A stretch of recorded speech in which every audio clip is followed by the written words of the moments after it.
Tour പോയപ്പോൾ ഉള്ളൊരു what in A day കണ്ടാലോ. നമ്മുടെ ഫുഡെല്ലാം മൈസൂർ GRS ഫാൻറ്റസി വേൾഡ് പാർക്കിലായിരുന്നു കേട്ടോ. നല്ല ആംബിയൻസ് ആയിരുന്നേ അവിടുത്തത്.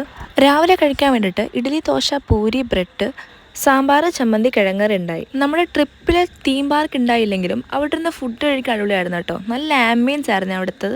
രാവിലെ നല്ല തണുപ്പൊക്കെ ആയിരുന്നു. അവിടെ നിന്ന് ഇറങ്ങി നേരെ സൂയിലോട്ടൊക്കെ പോയി ഉച്ചയ്ക്ക് തിരിച്ച് നമ്മൾ ഇങ്ങോട്ട് തന്നെയാട്ടോ വന്നത്. ഇവിടെ വന്നപ്പോഴേക്കും ഏകദേശം 3 മണിയായിട്ടുണ്ടായിരുന്നേ. ഉച്ചയ്ക്ക് കഴിക്കാൻ ബിരിയാണി ആയിരുന്നേ. അത് കഴിഞ്ഞിട്ട് ഞങ്ങൾ നേരെ പർച്ചേസിങ്ങിനാട്ടോ പോയത്. ഈ കാണുന്ന ചെരുപ്പൊക്കെ 100 രൂപയായിരുന്നു കേട്ടോ. അങ്ങനെ അവിടെ നിന്ന് 2 ചെരുപ്പൊക്കെ വാങ്ങിയിട്ടുണ്ടായിരുന്നേ. പിന്നെ നേരെ കണ്ട എല്ലാ കടയിലും കയറി ഓരോന്ന് വാങ്ങി കഴിച്ചു. ഇതിന്റെ പേരറിയാൻ പാടില്ല കേട്ടോ എന്താണെന്ന്. ഒരു നോർമൽ കേക്കിന്റെ മേലിൽ കുറച്ച് ചോക്ലേറ്റ് ഒക്കെ ഇട്ട് എന്തോ ഒരു സാധനം. അത്രയ്ക്ക് വല്ല ടേസ്റ്റ് ഉണ്ടായിരുന്നില്ലെങ്കിലും കഴിക്കാൻ കൊള്ളായിരുന്നു. പിന്നെ പൊട്ടറ്റോ ട്വിസ്റ്റർ വാങ്ങി കഴിച്ചിട്ടുണ്ടായിരുന്നു കേട്ടോ. അവളിത് ഫസ്റ്റ് ടൈം കഴിക്കുന്നതിന്റെ എക്സൈറ്റ്മെന്റിലായിരുന്നു കേട്ടോ. നാട്ടിലെയും കാട്ടിലും എനിക്ക് ഇവിടുത്തെ പൊട്ടറ്റോ ട്വിസ്റ്ററിന് കുറച്ചും കൂടെ ടേസ്റ്റ് തോന്നിട്ടുണ്ടായിരുന്നു. അപ്പോഴേക്കും തിരിച്ചു പോകാൻ ടൈം ആയിട്ടുണ്ടായിരുന്നു കേട്ടോ. അതുകൊണ്ട് പെട്ടെന്ന് ഐസ്ക്രീം കൂടെ വാങ്ങി കഴിച്ചിട്ട് ഞങ്ങൾ അവിടെ നിന്ന് സ്ഥലം വിട്ടു. നൈറ്റ് ഫുഡ് ചപ്പാത്തി, ചിക്കൻ പൊരിച്ചത്, പുലാവ് റൈസ് അങ്ങനെ എന്തൊക്കെയായിരുന്നു കേട്ടോ. അത് കഴിഞ്ഞ് ക്യാമ്പ് ഫയർ ഉണ്ടായിരുന്നു കേട്ടോ അവിടെ തന്നെ. അപ്പോൾ അത്ര ഉള്ളൂ കേട്ടോ ഇന്നത്തെ വിശേഷങ്ങൾ.